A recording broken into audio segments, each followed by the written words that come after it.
In this short tutorial, you'll learn how to fix the issue on YouTube if you are facing the issue of not seeing any videos on your YouTube homepage, and it says to try searching to get started. Don't worry, it's a common problem that can be easily fixed. To get started, open up the YouTube mobile app and then tap on the search button at the top right and search for any channel you like. Then, go over to their channel and watch any of their videos. You need to watch at least 5 or 6 videos, and you also need to subscribe to their channel if you haven't already. Once you've done that, you need to search for another channel you like. Watch their videos, and subscribe to them as well.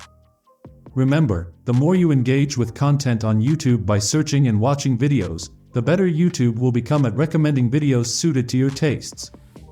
So, don't hesitate to start exploring and searching for the types of videos that make your time on YouTube enjoyable.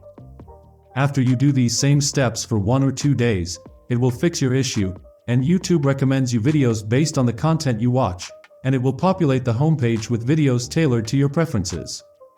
Basically, when you see this message, YouTube just wants you to look for videos that interest you. So, that wraps up this tutorial. If you have any questions about this whole process,